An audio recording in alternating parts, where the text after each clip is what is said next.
Hello, hello, and welcome back. I'm so glad you're here. This podcast is a place where we explore what it really means to live with intention, to lead from the heart, and to walk through life with a deeper connection to mind, body, and soul. And whether I'm sitting down with a guest or just sharing what I'm learning in real time, my hope is that you'll hear something that invites you back to yourself. So take a deep breath and let's drop in for today's conversation. And I'm here with Sara Roccisano, who spent nearly a decade working crazy intense hours on Wall Street. She became burnt out. Her spirit was unhappy and her soul was broken.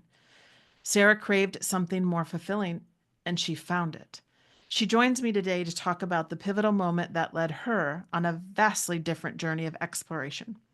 She's experienced 42 plus countries and more than half of the United States, and there is still more to explore. Sara is a travel connoisseur, a podcast host, and author. Sara, welcome to the show. Hi, Brenda. Thank you for having me. I'm so glad to have you. So glad to have you. And if you, our listeners know, we just dive right in. There's nothing, no chit chatty, no shallow talk happens here. We just dive right in. So we're going to go to that pivotal moment in your life that really shifted things in you, that radically changed your life. So, can you take us there and tell us a little bit about it? Oh my goodness. I think it was leading up to a massive explosion, as these earthquakes tend to do. But for Mm, me, I've been going on a beautiful spiritual exploration for over 2 decades or more. And every time I lose my job, I have a 20 plus year career, as you mentioned, on Wall Street, but even more so into the renewable energy industry and, mm, working across different sort of industries in New York City. And over time, I've lost my job 3 times. One time I was out of work for 2.5 years. So those were the leading up tos, the constant try again, get back in the matrix, try to get another job.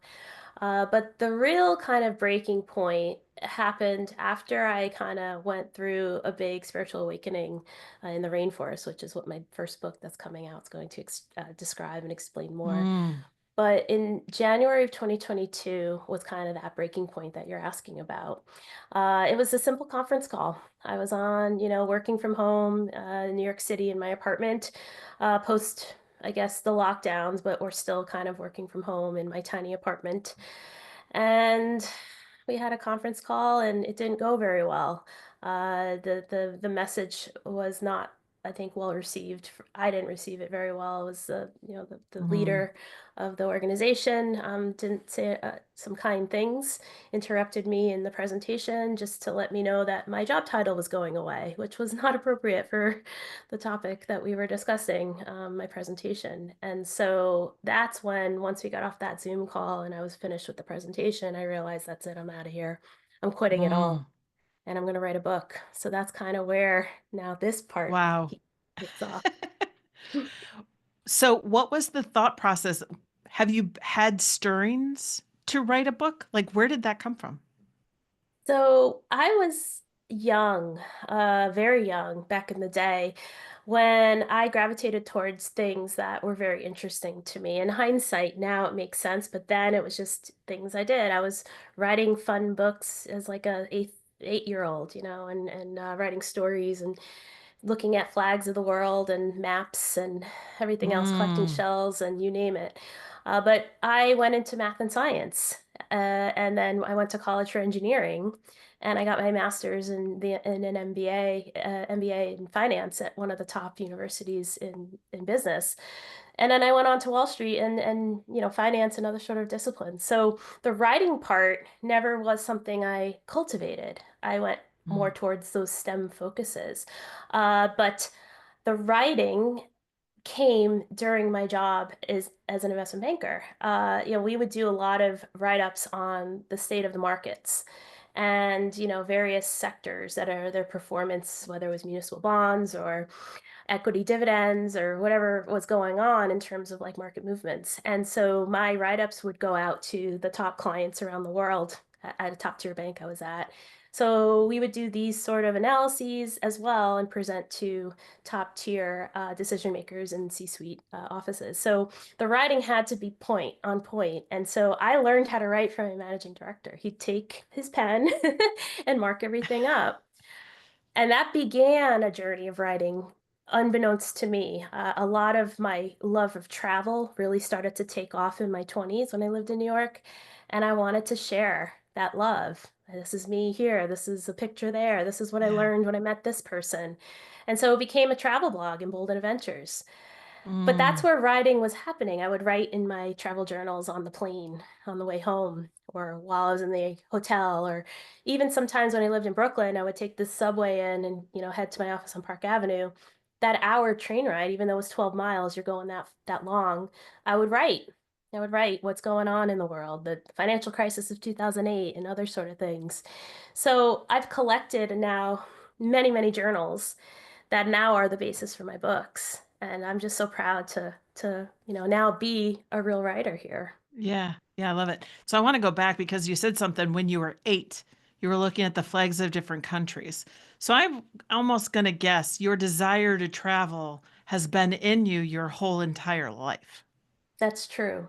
Yeah.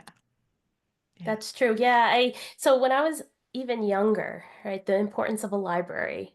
And I would go as a child, we would check books out, I'd read them in the summer.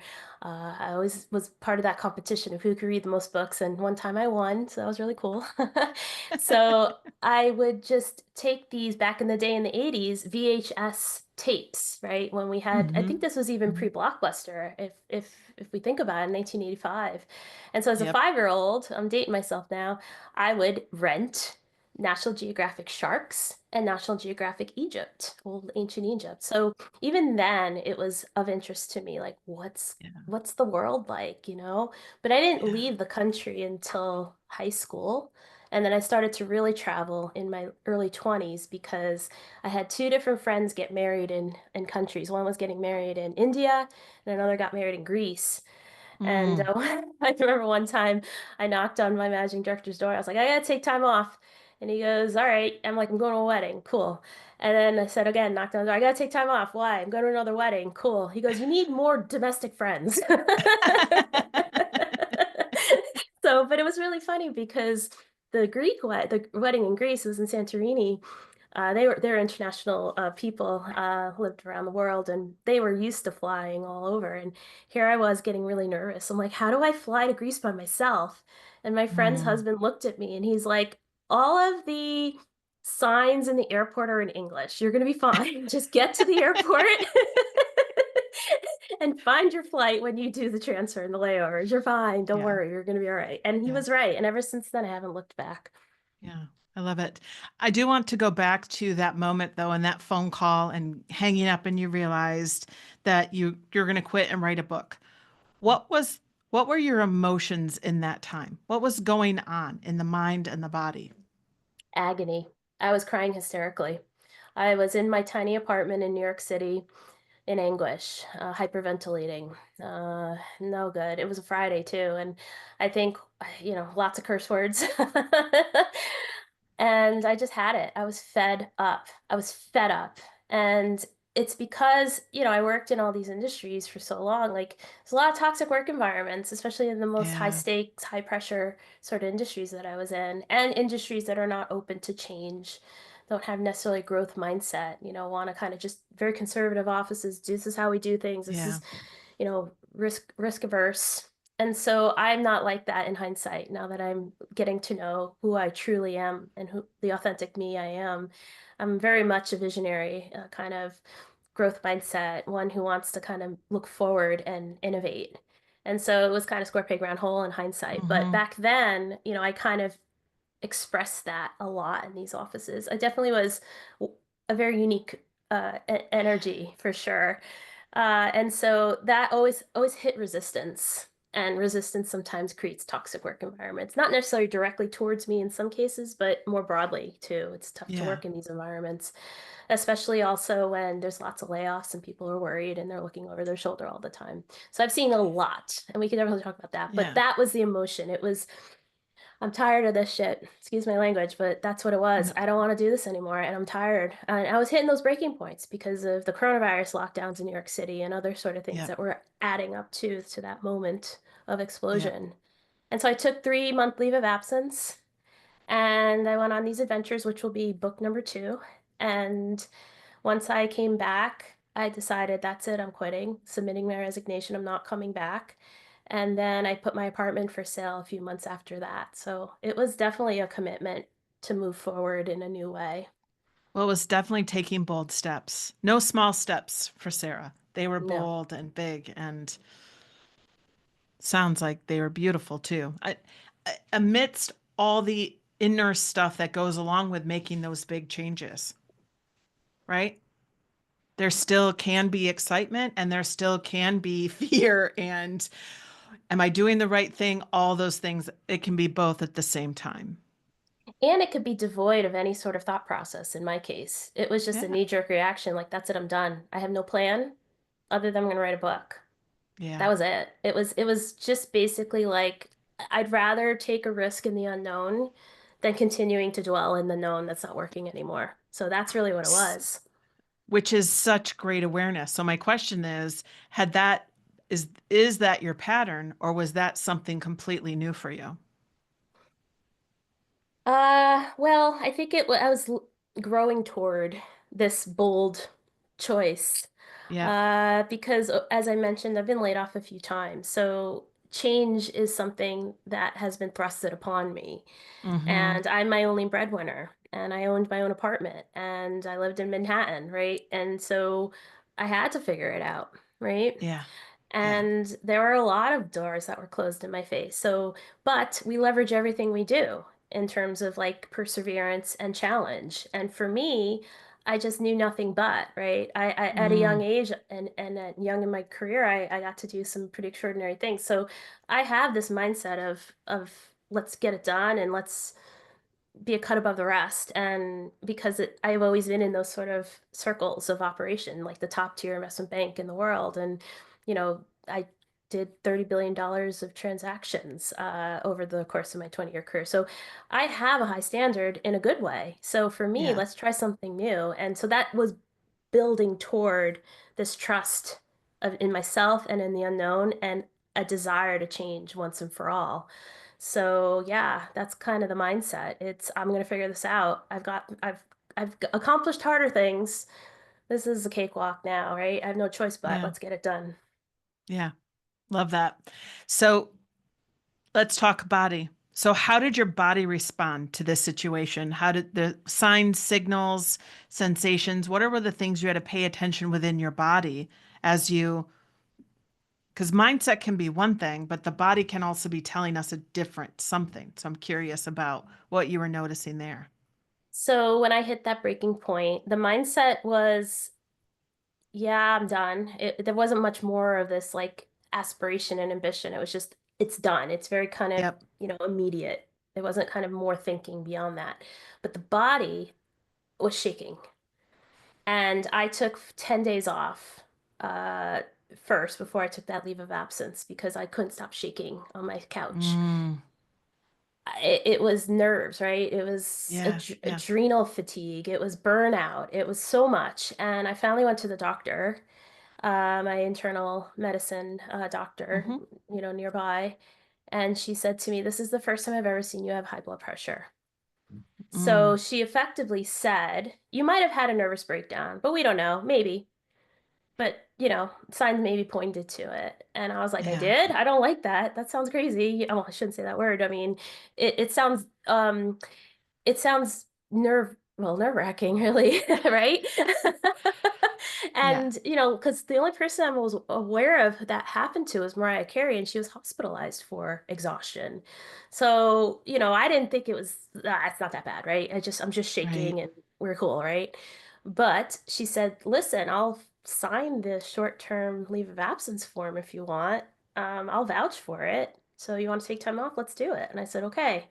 So we did, and I submitted it because it was more of, I don't want to do this anymore. I'm tired of this, and I need to Mm-hmm. figure out what's Mm-hmm. happening. So my doctor supported that, and my body was slowly coming back, but it took a long time. I got on a plane and went to California to, kind of clear the nerves. And even Yeah. then, I was realizing I was still in a very acute state. And it took a long time to heal. I mean, we're talking 3 years now. And do you feel that you're still working on healing the body, the nervous system? I feel a lot better because I was finally able to sell the apartment, which took 2 years. New York is not a place these days that is a prime real estate place any Yeah. longer. So there was additional stresses and Yep. pressures because the apartment wasn't selling. I had 3 real estate agents over time take on the listing, uh, 3 or 4 offers that fell through, multiple price drops. Like it was very, very nerve-wracking. So Yeah. the body was still like this a little bit and stress. But the good news was I still had the opportunity to get away from the city, New York. Yeah. And I've been in nature here in Connecticut a lot more. So the Mm. connection to nature, the grounding, the, kind of resetting from that standpoint, that's helping a lot. And I feel like Yeah. now I'm more, wait, I've closed the apartment I sold, put myself in storage, I'm now settled. So I definitely feel a marked difference. I'm my own authentic self now. I'm not the Yeah. stressed out New Yorker anymore. Yeah.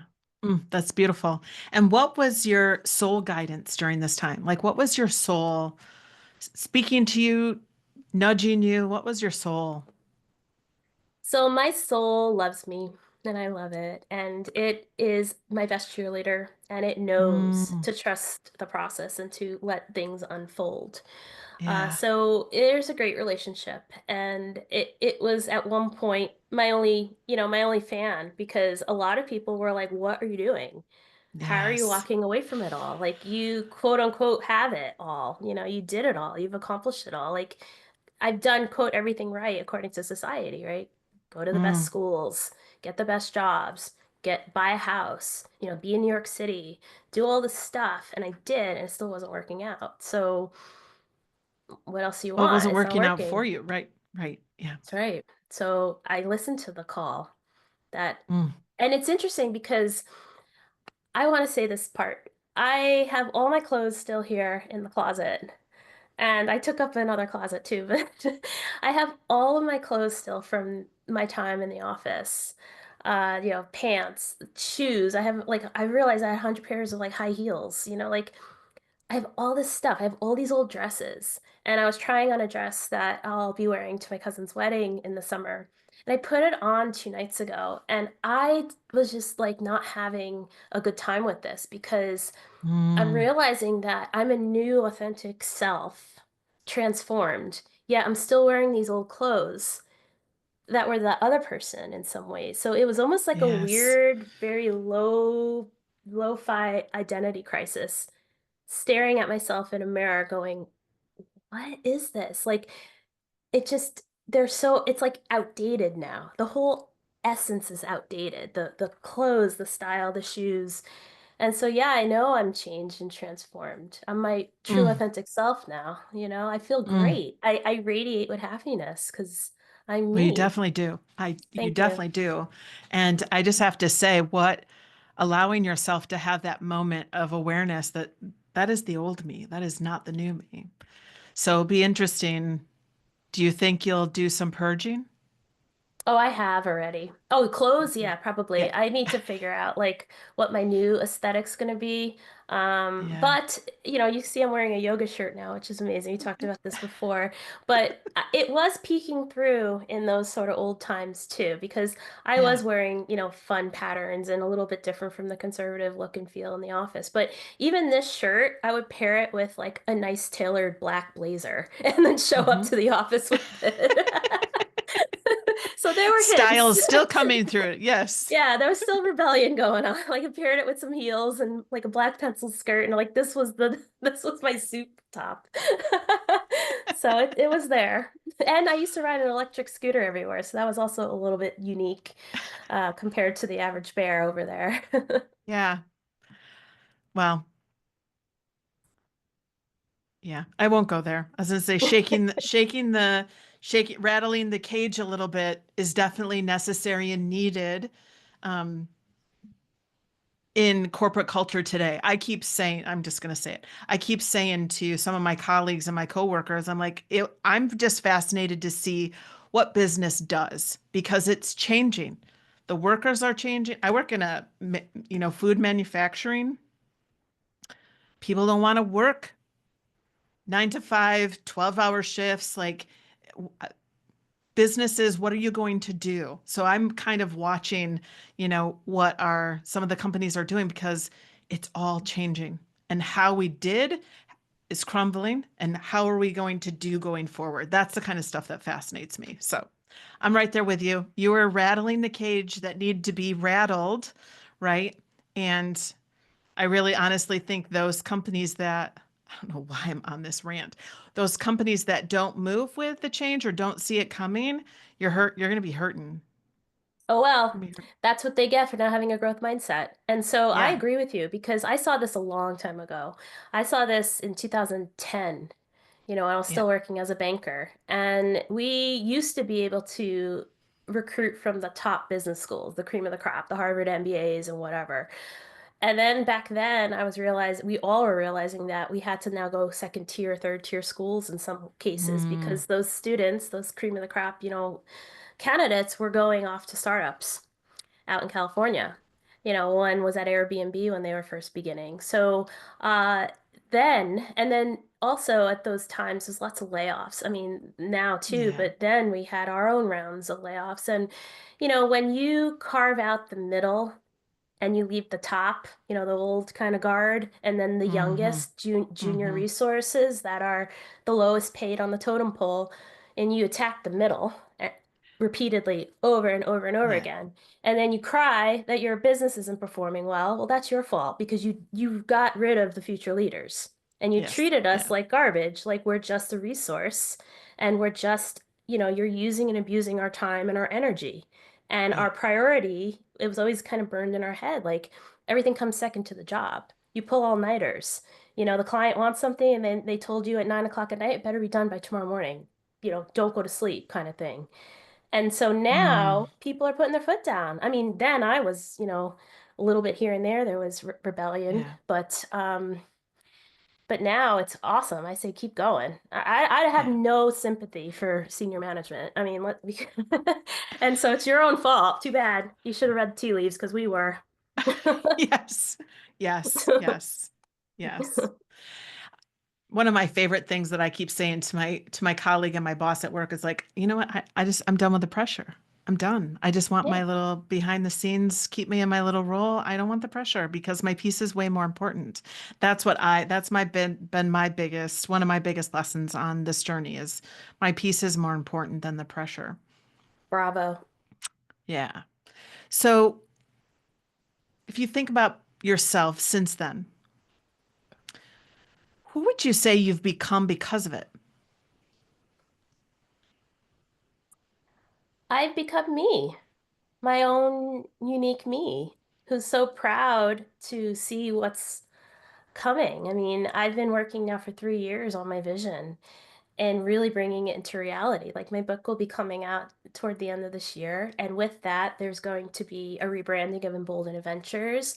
And I got a whole bunch of things. I became an international public speaker, all because I decided I needed some book marketing. But as I mentioned in the past, when I was interviewing over and over again while I was looking for work in my time between jobs and my layoff periods, that allowed for me to be really good about speaking on the spot and Mm, advocating for myself and having confidence and conviction and a vision because I would interview over and over and over again. Door closes, next job application. All right, let's try this again. But even the informational interviews to get to that opportunity to have the interview in the first place. So over time, I learned to really be good as a speaker. And so I was able to leverage all these sort of experiences and skills that I gained in times of challenge, in times of, standing up for myself and, looking out for my best interest given, the difficulties I'm facing. And I'm channeling it for something that's going to be rewarding for me now in my visions, and I'm yeah. not for the man, you know? So this is the new me, but it's the authentic me now. And it's amazing because, as I mentioned, I was trying on all these old outfits in the closet. I was also going through some old photos today from, let's say, 2010 or whatever. And I'm working with my branding advisor, and she wanted to see pictures of me in a suit. And I was like, yeah, let's try to find these pictures. And and I went through, I have 70,000 photos in my whatever photos on Mac.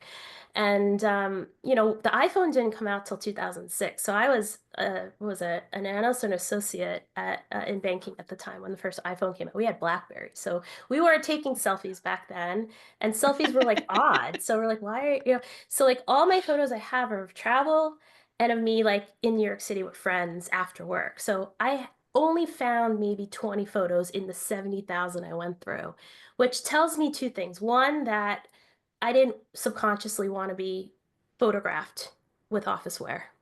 Brooks Mm, Brothers this, pleated, pants that, collared shirts, whatever. And then secondly, um, it just wasn't me, right? Like it's so mm, weird when I'm looking at those photos and I sent them to her and there's a picture of me like with a suit, holding a, briefcase bag with Christine Todd Whitman, who's a former governor of New Jersey. And I love that photo. I couldn't believe I met her. And here we are, both women wearing suits, both holding like power purses in New York City, Midtown Manhattan. And I look at that picture today and I was like, my God, I don't recognize her. Me. I don't mm, recognize me. And it almost was just staring at those, let's say, however many I picked out to send to her today. I was like, I don't recognize her. She's a caricature of the New York City vibe. It's not me.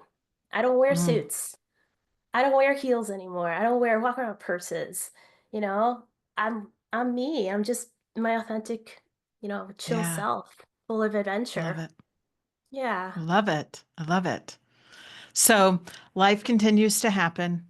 Mhm. You're, moving on, moving up, doing new things. And yet the messy and the challenging, the scary, the hard, those things still happen, right? Because life's us, right? It just does. So what strength do you call on in what you've learned now when to help you get through those moments? Yeah, because they're still there, but they're not as awful. Because let me say why. Back then, I put my power into the external world. I let them validate Mm, me, right? Validation was something coming externally. And also, too, like I had this realization in my apartment, when I was going through all this, and I realized it was interesting. I looked up at the ceiling, I looked to the left, and then I looked to the right. And it was almost like I had the devil and the angel on my shoulders, right? The two little characters. And when I looked one way, I was thinking that's a resume existence. You apply for a mm, job with a resume, you put it on LinkedIn, you press your fingers for a recruiter, all that crap. And then you turn the other way and you're like, well, you could live in existence without a resume. Like, look at Joe Rogan. He doesn't have a resume. And so I said, all right, I vow never to use my resume again. I think that's a great way of thinking. And so what does that mean? I'm no longer giving my external power away. I don't need the validation. I don't need, some recruiter to come back and say, okay, we'll take you. And now you have to go through all these interview processes and continue to say, please pick me, please pick me, please pick me. yeah, yeah. No, we're not doing that anymore. Okay. My power lies within. I connect to source, creator spirit. And that's a lot of the work I've been doing with Wisdom Keepers and connecting with the divine and nature, which we can get into and what my books are about, because these are real stories of my adventures. And when times get tough, I have my inner circle of people who I can be vulnerable with and I know and love, and they have my back. And it's just a reminder of trusting the process Mm, and letting things unfold and knowing that magic can happen. Leave room for the magic is what I've said to others. So, time to take your own advice, Sarah, right? Leave room for the mm, magic. Because in my case, right, I quit, I'm writing a book, no plan. But here I am about to publish this amazing, amazing book. I don't just say that because it's my book. It's amazing. Like the feedback I've been getting so far is out of this world. And just wait till you see the cover. I commissioned an art piece from a painter in the Amazon rainforest.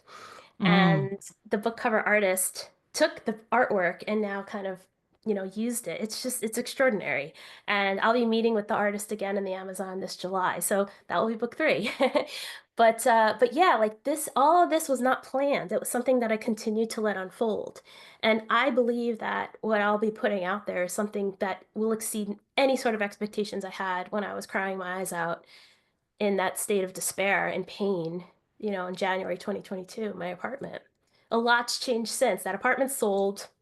I got all these beautiful opportunities right away. Also, we're working on a television show too, so that's pretty cool too. But that came Yeah. after the fact. I Yeah. showed the universe, that's it. I quit. I surrender. I'm clearing out all the crap, and I'm gonna just trust and let things unfold. So when I do have those hard moments, they're not as hard as they used to be back then. Because back Mm. then, it was my cup was never fully full.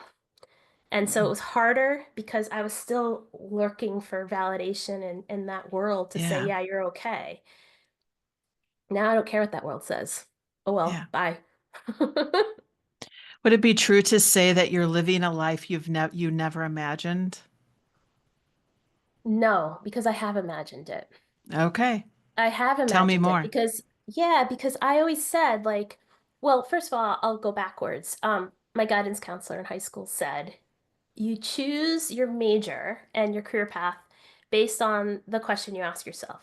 What would I do if I was independently wealthy? What would Mm. I do with my time if I had all the money in the world and have to worry about working? And so I've always had that in the back of my mind. Like, what would I do if I was independently wealthy? Well, I'd travel the world, I'd write, I'd share, I'd try to new things, I'd try to like build some cool ideas and bring people around to help me execute on that because based on my experience, I'm really good at deal execution. I'm really good at, running 3 deals, 4 deals at once, bringing in the lawyers, bringing in the accountants, making sure that we risk adjusted this and the models are, looking good in terms of valuation and upside and downside scenarios and whatever else. And there's a lot that goes into getting something over the finish line. So I could do that. Might as well do it for myself. So I'm Mm. very fortunate that I've been able to collect a beautiful support group or even just consultants. Maybe we could think about it that way. All of us are women. All of us are single business owners. We're all fed up with the matrix and we're all doing things we love. So I found the right core of people to help advance my vision. And so, yeah, I'm Yeah. doing what I think I would do. And it was always like, let's see if you had a runway and no real pressure and, quote, independently wealthy. In my case, I'm just kind of hunkering down. And, it's a short-term gift I've given Yep. myself to like just kind of Yep. figure it out. And yeah, so I'm doing it. I'm doing Mm. what my dream is. It's just let's trust that something cool is going to happen. I love it. Well, you said so Thanks. many powerful words, like putting the power, your power comes from within and letting Mhm. things unfold, trusting that soul, because that soul knows what you're here to do. That soul knows what you're supposed to do. And you are, you're tapped in, it sounds. It's lovely. Yeah. So, last question. So, if there's someone out here sitting in a similar situation as you were, in the matrix, unhappy, burnt out, uncertain, uncomfortable, unclear, what would you offer them from your experience?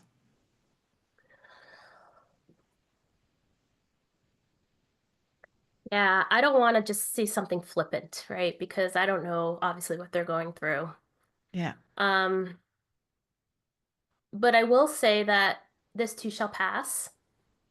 So when I was looking for a job one time, someone reminded me you will land, meaning you'll get a job. You're Mm, going to get a job. It's just not on your timeline. Right? So you can't say, I need a job by next week or else I'm done. That's mindset, yeah. right? And then you're like all Yeah. nervous. Oh, crap, I can't get this job. What's wrong with me? Oh, whatever that goes through your head because you made up some expectation, right? I needed it by Yeah. this week or else I'm done. Oh no. So you will land, but just not on your timeline. Same thing. You will escape the matrix, but you gotta want to, right? Or else you're Mm, gonna stay stuck. You're gonna stay stalled. And I think about it this way too. Like there's a meme of a horse and it's tied to a plastic lawn chair. One of those like flimsy lawn chairs. And the Yep. horse is conditioned to think it can't go anywhere because it's tied to something. But it can easily gallop because that chair is so like so flimsy. It gets knocked over by the wind. So I would also, encourage that person feeling stuck, like, oh, hopeless. Oh no, I'm caged in. This is going to be my way forever. The world is putting pressure on me. Well, you can break the cage. You can take the Mm, key. You can run like the horse can. You have to trust that you're going to be fine and this too shall pass. And you can yeah. see that things can unfold for you because you're following your passion. You're following your enthusiasm. You're trusting in yourself. And things are always going to work out for you because that's the word paranoia. Paranoia is things are working against me. You're paranoid. Pronoia is things are working for me. Mm, So it's a mindset shift and it's knowing that this too shall pass. yeah. Oh, brilliant. Thank you. Sarah, this has been just a fascinating conversation with you. Your Thank story you. is so inspiring, and that is one of my goals for the podcast is just to be able to offer hope and inspiration. And you also framed it in so well too, because it's also this invitation to go within, to trust yourself and trust your path. And you have brilliantly showed us, told us all those ways that you did and how you still continue to. I too am the believer it's already within us, right? Because our soul, that divine connection, it knows it's It within us. knows. And It it's knows. just simply the matter of tuning in and listening and trusting. That is such the key there is trusting. Mhm. And So, being grateful. I forgot to mention that part. That's also another important part of the equation is expressing gratitude, yes, knowing you're grateful for what you do have. And you yes, are okay in the now, right? You're worried about the future. The future hasn't happened yet. You're in the now. Ground yourself and be yes, grateful for what you have. You're going to be fine. yes, Yeah. yes, yes, you will. So, thank you for Thank showing you. up with such openness and presence. Your story is a beautiful reminder of, well, it wasn't small, it was big. You went into burnout, like full physical, visceral burnout. That was big and huge. And yet, so thank you very much for sharing that with us, that story, that vulnerability. And I loved how that has rippled into, wow, what you're doing is exciting. The life you're living is one I've dreamed of. Not sure it's going to happen, but it's one that, I've dreamed of. So thank you so much for being here. You're welcome. Thank you. And I hope your dreams come true. So, to our listening friends, if this conversation stirred something within you, I invite you to take a moment to pause and reflect and ask, what was in this conversation that was for me? What is stirring within me? And lean into that. So go journal about that or go call your safe friend, that trusted friend that you can just let it all out with, who listens without judgment and encourages and supports. I hope everyone has at least one of those. So you'll be able to find links to Sara in the show notes and reach out to her. Check out her website. The places she's been to is amazing, and watch for her book that's coming out. So until next time, keep leaning into your truth and honoring your journey. This is Brenda Stott Tomlinson, and you're listening to Mind, Body, Soul Mastery.